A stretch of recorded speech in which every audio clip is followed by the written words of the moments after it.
Dios nos llamó por medio del Evangelio para que sea nuestra la gloria de nuestro Señor Jesucristo. Aleluya, aleluya,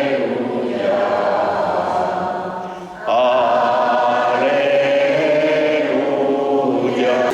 Queridos hermanos, hoy tenemos dos cosas importantes por las que alegrarnos. Se nos pedía en la monición de entrada la alegría del cristiano por saber que se encuentra en la presencia, cuando celebra la Eucaristía, en la presencia de Jesús muerto y resucitado. Decía yo que tenemos dos acontecimientos importantes. En primer lugar, el Papa que está haciendo otro viaje apostólico. ¿Qué significa viaje apostólico?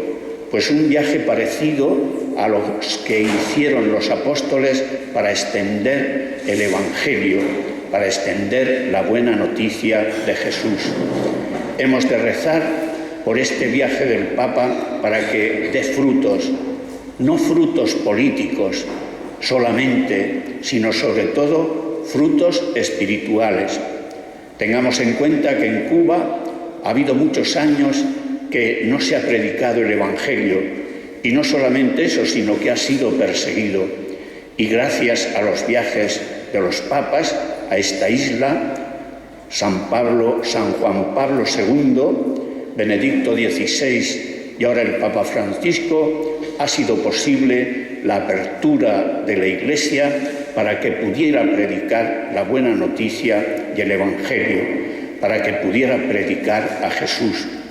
Esta es, como digo, una buena noticia por la que nosotros debemos de rezar, por la que nosotros debemos de hacer oración. Y luego, lo otro es que una vez más el Señor nos regala con su palabra, esta palabra que acabamos de escuchar y que nos debe de llenar de esperanza y animar nuestros pasos que caminan, como digo, hacia la vida eterna. Es muy interesante la primera lectura tomada del libro de la sabiduría. ¿Qué es lo que ocurre o qué es lo que nos quiere decir? Que el justo, es decir, aquel que vive en la santidad, molesta a los malos. Hemos oído cómo aquí se trata de un justo que persiguen a aquellos que quieren tentar al justo y que a la vez quieren tentar a Dios. La justicia, el justo, la santidad molesta a aquellos que quieren vivir en el desorden y en la anarquía. ¿Qué es lo que dice esta primera lectura? Pues esta especie de contubernio que montan todos aquellos que no les gusta la vida del justo. Y entonces van a perseguirlo y lo van a aniquilar. E incluso tientan a Dios, como decía, diciendo vamos a castigarlo a él, a ver si viene su Dios y lo salva. Es decir, esto es lo que suele ocurrir en nuestro mundo de hoy. En nuestro mundo de hoy está la Iglesia, la religión, el cristianismo están perseguidos. Y están perseguidos de muchas maneras. Vemos, por ejemplo, en el Oriente Medio, en el África, cómo se persigue directamente, matando a aquellos que dicen creer en Dios. Y, por ejemplo, aquí en España, pues tratando de prohibir todo aquello que es signo de redención, todo aquello que es signo evangélico. Se persigue al justo, se persigue a la santidad porque molesta a aquellos que les gusta usar solo del poder, del desorden y de la materialidad para hacer creer a la gente que en este caso pueden ser felices. Y solo la felicidad nos viene de Dios. Yo tengo una experiencia muy bella de San Pedro del Pinatar. Recuerdo que unos matrimonios se fueron unos a la India, no sabían el lenguaje, es decir, no sabían la lengua de aquel país. Otros se fueron al Japón, tampoco sabían el japonés. Y otros se fueron a Nueva York, al barrio más tremendo, al Bronx. ¿Y qué es lo que hacían allí? Yo les preguntaba, ¿qué vais a hacer allí si no sabéis el idioma, no sabéis las costumbres? Y decían algo bellísimo, lo que nos dice esta primera lectura del libro de la sabiduría. Sencillamente vamos a estar. Se trata de ser y de estar. Muchas veces nosotros somos, pero no estamos. ¿Cuántas veces he dicho yo que hablamos poco de Jesucristo y del Evangelio en nuestro ambiente? ¿Y en qué consistía, por ejemplo, la evangelización de estos matrimonios, que después los he visto felices, venían encantados? ¿Por qué? Porque efectivamente la huella del Evangelio había quedado tras de ellos. ¿Qué es lo que hacían? Estar. Eran un matrimonio y vivían amándose. Eran un matrimonio y tenían hijos y los llevaban al cole y con ellos iban a la iglesia. Era un matrimonio y rezaba en su casa y los oían y los veían rezar. Y esta era la predicación que hacían. Lo mismo los que fueron al Japón, que los que fueron a la India, que los que fueron a Norteamérica. Se trata, queridos hermanos, de estar. ¿Cuántas veces nos avergonzamos de ser cristianos o de estar en la sociedad como cristianos? Jesucristo nos dice a través de su palabra que no solamente hemos de ser, sino también hemos de estar. Es lo que viene a decir en el Evangelio. Recordáis que os decía que Jesucristo venía del norte, de tierras paganas, venía de Tiro, de Sidón, había estado en Cesarea de Filipo y ahora ya había entrado en Galilea y se establecieron en Cafarnaúm. ¿Y qué es lo que les dice Jesucristo a sus apóstoles? Que no dijeran nada porque iba a instruirlos y les iba diciendo lo que era fundamental en la vida del Mesías. Una vez más les dice que Él tiene que padecer, que Él tiene que subir a la cruz, que Él tiene que morir para después resucitar. Sería el gran testimonio, el gran signo de la presencia del Mesías entre las gentes. ¿Qué pensaban ellos? Pues que sería un líder, que los libraría de todo mal, pero de males materiales. Y Él venía sobre todo a curar a los israelitas y a la humanidad de los males espirituales, que son los que de verdad matan.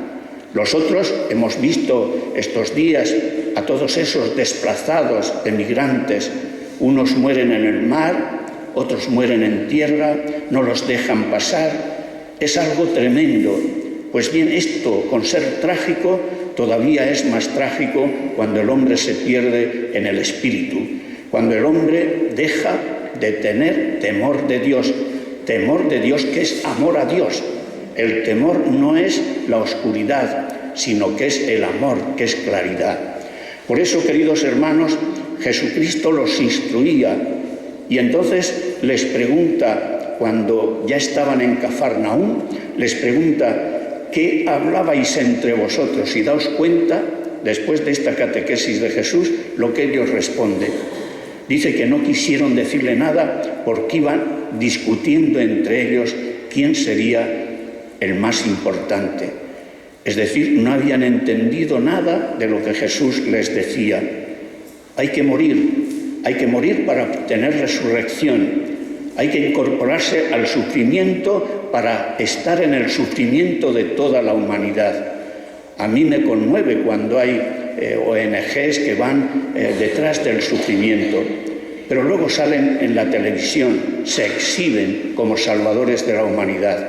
Hay que salvar al hombre desde dentro hacia afuera. Y entonces, ¿qué es lo que hace Jesús? Pues les dice, cogiendo un niño y abrazándolo, que todo aquel que no se haga como niño o que no acoja a un niño no podrá entrar en el reino de los cielos. Es la sencillez, es la humildad, es la limpieza de corazón, es la inocencia. Son, queridos hermanos, las bienaventuranzas. Y volvemos al principio, se trata de ser cristiano, pero también de estar en el mundo, como hacen los papas últimamente, como está haciendo ahora el Papa Francisco en Cuba. A él le hablan de política, qué discurso el que echó el presidente de Cuba, largo, tedioso, y sin embargo 2 palabras del Papa: la cultura de la reconciliación, estar viendo o haciendo ver a la gente que puede ser verdad la paz, la justicia y el amor en el mundo. Pues vamos a darle gracias al Señor por estar esta mañana aquí, escuchando la palabra de Dios y luego alimentándonos con su cuerpo y con su sangre. Esto nos dará vida. ¿Para qué? Para ser cristianos y para estar en el mundo como cristianos. Que así sea.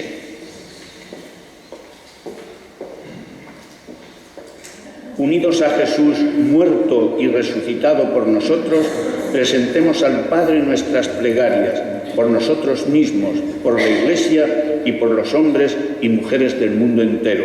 Oremos diciendo: escúchanos, Padre.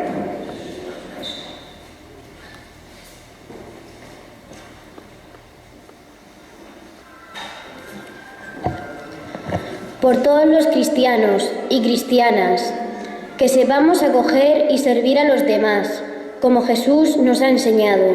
Oremos. Escúchanos, Padre.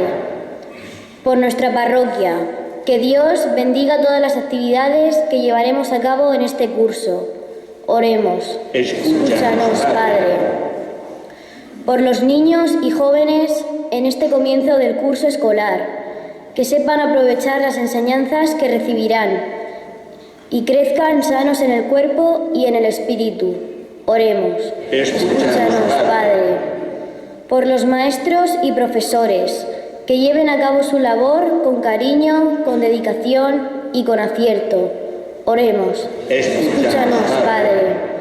Por los que nos han ayudado a nosotros a crecer como personas y como cristianos, que reciban el premio que sin duda merecen. Oremos. Escúchanos, Padre.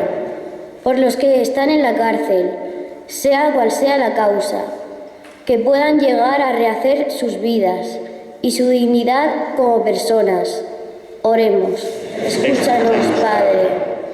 Por todos los que hoy nos hemos reunido en esta iglesia para celebrar la Eucaristía, que aumente en nosotros cada día la fe, la esperanza y el amor.